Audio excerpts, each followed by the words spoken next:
Hello and welcome to the Grim Tutors, your one-stop shop for all the things magic and the gathering. I'm Colton, also known as Pez, and this is Tangerine.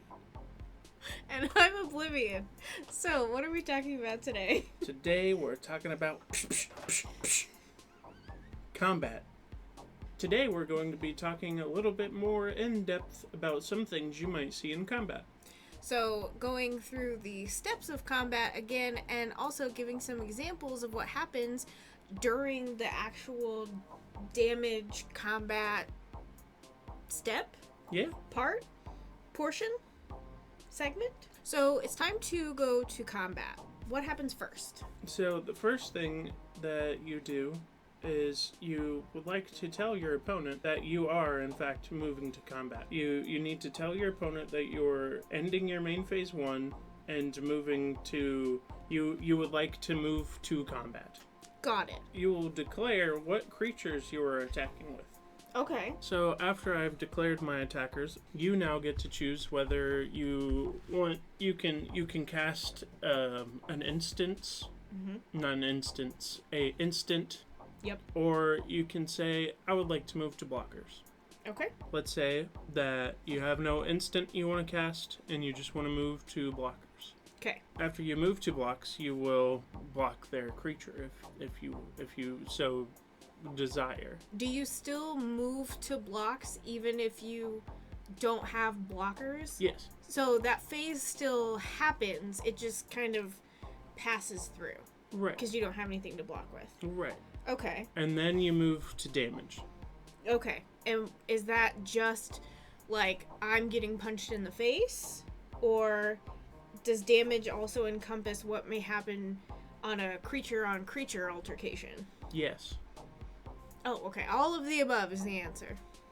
Damage. So that's going to be damage on the creatures and or to you as well. Yes. These are all steps that are part of combat, right? As a whole. And then after damage you have cleanup, which is when you get rid of your creatures that have died in combat. And also when creatures that didn't die but took damage would heal. Right. Okay. So combat is one part of your turn.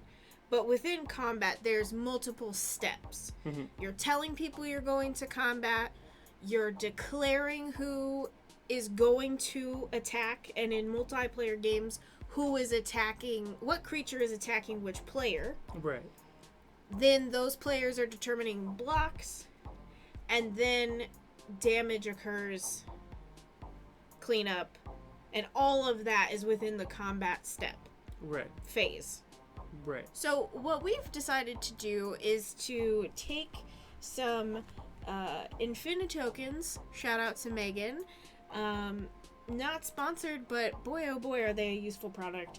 Instead of trying to dig through our bulk bins and finding creatures that are exactly how we want to explain things, we just decided to make our own. So what we would like to do is to show you some examples and walk you through examples of the combat phase as they would happen between two players with actual creatures in play. So you can see how the damage works, how it's assigned, and all that stuff, because math is hard, and typically math is for blockers, but it's not always for the blockers. But it's really not always for the blockers. So, it looks like Pez's current board state includes a 5/5 big trample boy. I tried really hard to draw the symbols that are on like the cards when you play on Arena, but I suck at art. I'll read the hell out of a book though. Looks like we have a 3/3 regular fella. He's regular fella number 4, and his name is Robert. He is a regular fella because he does not have any other abilities, static or otherwise. Mm-hmm. And then we have this 1/2 flying fella. And if you recall from our previous episodes, the number on the left is the power, so how much punch, and the number on the right is the toughness, so how much shield. So that's your board state, that's your creatures, and we are pretending for this scenario that I have none. My board state is completely blank and empty. Hello, opponent. Hello, opponent. I would like to move to combat. Okay. I would like to declare these 3 creatures as attacking. They are indicated that they are attacking because they are tapped, as denoted by the action just having occurred. Okay. Well, I have no effects, which means I don't have any spells to cast. I don't have anything that happens during combat. And I have no blocks. Then shall we move to damage? We shall. So as you can see and how we kind of explained earlier, since I don't have any blockers and I can't do anything about this, the whole declaring blockers part of the turn is kind of null and void. So we are now going to damage. I hit you for 9. 9. So I've got 1 in the air, 3 on the ground, and 5 on the ground, for a total of 9. That was a big ouch right to my noodle. Mm-hmm. So this is the board state as it is in this example. Example 2. So I have my lifelink lady who's a 1/1, and I have my regular fella who is Clyde, and he's a 2/2. I've decided that I'm going to move to combat. Combat is good. Okay, I would like to declare my lifelink lady and my Clyde at you. I will move. We'll move to blockers, and I will block your 2/2 with my 1/1. Mm-hmm. And your 1/1 with my 1/1. So we've got some interesting things that are going to occur here. So let's start with regular fella and lifelink lady. Now that blockers have been declared, we're going to go to the damage portion, right? Lifelink lady and regular fella, Bob, they're both 1/1s. Right. So they are going to, once damage occurs, trade. They're going to bounce at each other at the same time. They hit each other at the same time. So what happens is considered a trade, where both of these creatures are going to die, because this creature's power will be enough to remove all of the toughness from this creature, and any creature with a toughness of 0 is dead. Mm-hmm. That's how it works. These creatures are both going to die. However, because this creature dealt 1 damage, whether it's to another creature, a planeswalker, or a player, I'm still going to gain 1 life. We've got a 2/2 and a 1/1, and normally you would think, well, 2's bigger than 1, so this would have to kill that. Right. But what happens instead? But the unfortunate side effect of my dude with the Deathtouch is that he has Deathtouch. And that means no matter how much damage he deals to your creature will die. So even though 1 is not going to turn his toughness into 0, right, because it has Deathtouch, it's going to die anyways. Right. Additionally, because this creature's power is 2, and this creature's toughness is 1, this creature will also die. Correct. I would like to move to combat with Mr. Menace, which is a 5/2 creature with Menace. Okay. And my board state only consists of my Vigilant Villager, which is a creature with Vigilant Villager, which is a creature with vigilance. I tried to make it cute, and I just made it hard for myself. I would like to move to combat. Sounds great. I will declare my Mr. Menace as an attacker. Well, now I'm in a pickle. Menace means that this creature that has Menace cannot be blocked except by 2 or more creatures. So normally I'd be able to put my homie up there, and my little Vigilant Villager would be able to do some tussling. However, because I do not have another creature, Mr. Menace cannot be blocked by 1 guy alone. He's got to have at least a party of 2. So unfortunately, I cannot block this and have to accept my punchies. It's true. So what would it look like if I also had a 5/5 big trample boy? What if this was my board state instead? Hi, I would like to move to combat. Sounds great. I will declare my Mr. Menace as an attacker. Well, this is great. I have 2 creatures now. So I'm going to block Mr. Menace with both my big trample boy and my Vigilant Villager. Now we move to damage. Right. Because I am the person who attacked you, I get to assign where my creature deals its damage. So you have 5 damage to Right. deal between my 2 creatures. Correct. And because you're the aggressor, the attacker, Yes. you get to decide where the 5 damage goes in what order. That is correct. Okay. So, what do you say? I will assign blocks like this. I'm dealing 5 to your big trample boy. Alright. So, what happens here is that both of these creatures are assigned to block, but because this one is assigned to handle damage first, these two creatures are going to come at each other. This is a 5/5, this is a 5/2. So because this creature is dealing 5 damage to this creature, this has no more damage to come over, so it doesn't hurt the other creature. Right. This creature also has 5 damage of its own to deal when they smash into each other's faces, killing Mr. Menace because he only has a power of 2. 2. So, essentially, Mr. Menace will come and bash into the big trample boy, and because he has no more damage to assign, because he's all out of juice, he would die. Yep. So, if he was a 6, He would deal 1 damage to the vigilant villager. Before he dies. Before it died, yes. So they would smash, and he would know that he's gonna go, but out in a blaze of glory, he would come over. Sure. Okay, that makes sense. I'm going to move to combat, and I'm going to attack with my 1/2 flying fella. I would like to move to blocks. My creature has reach, because it's reach and Randy. That's cute, isn't it? Yeah. I get to block your creature with flying when normally, say, if I had just a lifelink lady on the battlefield, my lifelink lady does not have reach.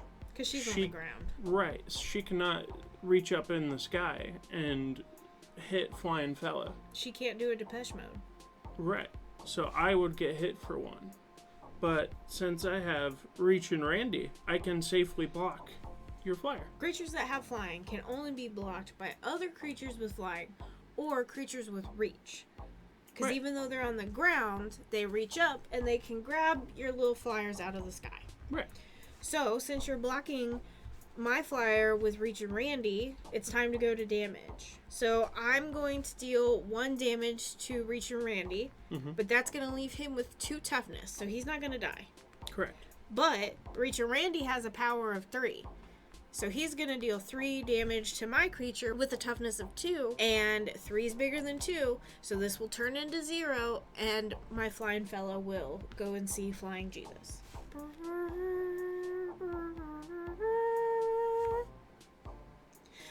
So, what do you have on the battlefield now? I have a first strike samurai, a big trample boy, and a vigilant villager. Okay, well I have Vince, who's just a regular fella. I have Devin, who's just a regular fella. And I have my dude with Deathtouch. Hello, opponent. Hello, opponent. I would like to move to combat. Okay, time for combat. I would like to declare my 3 creatures as attacking. Hey, how come your villager's not tapping? My villager has vigilance, which means it does not tap during combat. Okay, well I suppose it's time to move to blocks. I think the smartest thing for me is gonna be to block your samurai with Devin, your trample boy with my Deathtouch dude, and Vince will block your villager. That sounds great. Would you like to move to damage? Absolutely. What happens? Okay, so first off, before these guys will deal damage to each other, Yep. my creature has first strike, so it has first hit in combat. So instead of the creatures like Hitting running each other into at each the same other- time, my creature gets to hit first. Oh, okay. So my 2/3 will hit your creature and kill it before it ever even gets to deal damage to my creature. So if this creature had a bigger butt and could have lived, it Then would have had a chance to hit. Right. So with first strike, instead of them hitting each other at the same time, the first strike gets the opportunity to hit first. Correct. And then if there's any of Devin left over, then it gets its chance to hit second. Right. You have hit Devin first. He will now hit the graveyard. Mm-hmm. Okay. So what happens next? So next we have the big trample boy, who is a 5/5, getting blocked by your measly 1/1 with Deathtouch. True. So since I will be dealing 1 damage to your creature with my 5 power, I will trample over your creature for 4 damage. So it's based off of the power that this the power that this has is the damage it needs to deal. And if it can't deal, if there's still more to be dealt after it's been blocked, then it deals that to your opponent. This has 5. Mm-hmm. And your guy has 1. So it takes 1 away from the 5, so you will get hit for 4. Okay. But because your creature has Deathtouch, and our creatures hit each other, my creature will also die. So even though this is a big tramply boy, a yeah, big even 5/5, though he's got 5 toughness, he will die because your creature has Deathtouch. What happens over here? What happens over here is pretty easy, right? So our creatures will hit each other at the same time. Your creature will deal 4 damage to my creature. My creature's only got 4 toughness, so that's enough to kill it, right? But my creature has 2 power, and your creature only has 1 toughness. So they will hit each other and trade. So all in all, from that turn, you would have taken 4 damage. Right. And lost my entire board. And I wouldn't have lost my samurai. Correct. So now it's my turn to attack, and I've decided that I am going to move to combat with my 4/4 double strike dude. Okay. So I'm going to move to combat. Okay. And I'm going to attack with my 4/4 double strike dude. Okay. I will move to blocks. Okay. I will block your 4/4 with double strike with my regular fella Robert, who is a 3/3. Okay. My double strike creature will be able to hit first, and it also will get another hit. So first it's going to hit Robert for 4. So since he hit first, right, regular fella is dead. Right. But regular fella doesn't go away until cleanup. So your double strike dude, while regular fella is down on the ground bleeding, guts spilled out everywhere, your double strike dude punches him again because he's a jerk. Because regular fella doesn't have any toughness, he's a technically dead creature, but because we don't remove dead creatures until cleanup step, and double strike dude does not have trample, he will just punch him again. So because this creature is technically dead but still on the battlefield, it will not assign any damage Correct. to it? Hello, opponent. Hello, opponent. I would like to move to combat. Sounds good. I will attack you with a 2/3 with first strike. Well, I would like to move to blocks, and I would like to block it with my dude with Deathtouch. Wow, you sure did that. I did. Would you like to move to the damage step? Yeah. Well, my creature with first strike hits your creature first. So it doesn't even matter that it has Deathtouch? Nope. Because even though you touched me, I'm the one You with didn't Deathtouch. You didn't touch me. This is why I believe in Thalia and the Get Rug Monster supremacy. Why is that? First strike and Deathtouch, baby. Such a devious combo. Yeah, real Depeche Mode hours. Well, I'd like to move to combat. Okay. And I'd like to bonk you with my big trample boy. Okay. I would like to block your big trample boy with my 4/4 dude with double strike. Well, what happens here? So my creature will punch yours For 4. for 4, making it a 5/1. Okay. Then they will punch each other. They will kill each other, but because you have 5 power and I only have 4 toughness, you get 1 damage over. That makes sense. If you only attack me with 1 creature, Okay. can I choose to block with more than 1 if I so chose? Yeah, absolutely. But the only time that I have to block with more than 1, or at least 2, is when it has Menace, right? Correct. So I could choose to block with any number of creatures. Right. So here you could just block with your 2/2, and this is enough to kill that, but you don't put this creature in harm's way to, say, an instant or something like that. Like, you know, we have this scenario right here, okay? You attacked me, so you get to assign blockers. So I would assume you would assign blockers in this fashion of hitting my 3/3 first, and then dealing 1 damage to my 2/2, making it a 2/1, right? So then you could cast an instant per se. Say it's Hornet Sting, a 1 green instant, deal 1 damage to any target. And you can Hornet Sting my creature and kill it. And that would feel real bad for me, right? Right. But because your creature does not have Menace or anything funky like that, I can safely block your regular fella with my regular fellow, who is a 2/2. They will hit each other, My creature has enough damage to kill yours because yours is only 1 toughness, and yours has enough to kill mine because mine's only 2 toughness. And I get to keep my 3/3. Essentially, you could block. You don't have to only block with 1 creature. Right. And If I had 47 creatures, I could choose to block your 1 creature with all 47 of them. Be weird, but you could. Yeah, be goofy, but yeah, absolutely. So when I go to block, my creatures don't tap to block, right? Correct. They just do their thing. Correct. Creatures only tap when they're attacking, Unless they have vigilance. Unless they're a vigilant villager. Thanks for watching today's video. If you enjoyed, please like, subscribe, leave a comment down below. Let us know if this helped you out at all. We hope our silly pals, brought to you by Infinite Tokens, and my terrible artwork of friends like Reach and Randy, Lifelink Lady, Mr. Menace, Vigilant Villager, Big Trample Boy, Flying Fellow, and Bob, and Devin, where's Vince? and Clyde, And Vince. and Robert. We hope that seeing this breakdown with some basic things where you don't have to worry about what colors they are, about the mana spent to cast them, and you can really just focus on if they have any abilities in their power and toughness. We really hope that this was helpful, because combat is hard. Combat is hard. But it's also important. It is very important and very fun to learn. Absolutely, I had a great time. I hope so. If you'd like to check us out on social media, you can find us at Grim Tutors MTG. What social medias are we on?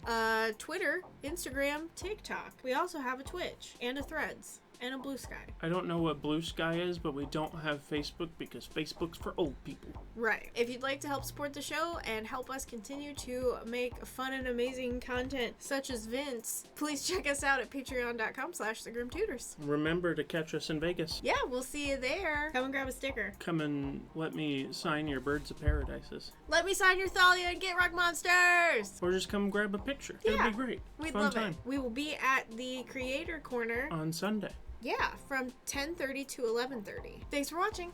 That's all for now. We'll see you next time. Don't forget to like, comment, and subscribe. You said that already.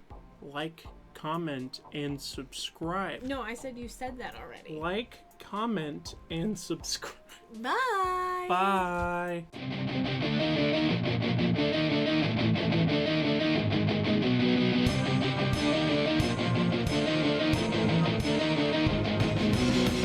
I'm Oblivion, and I forgot that the camera can see me the whole time. I'm so used to and I wait for my turn, and then I right. look at the camera. But the camera can see us both at the exact same time. All the time. 24/7. Studio. 7 days a week. Government. We're talking about... Moving to Combat Wombat. 1, 2, 3, 1, 2, 3, 3. 1, 2, 3, 1, 2, 3, 3. I wanna swing from the chandelier, from the Chanticleer. Rolling, ride.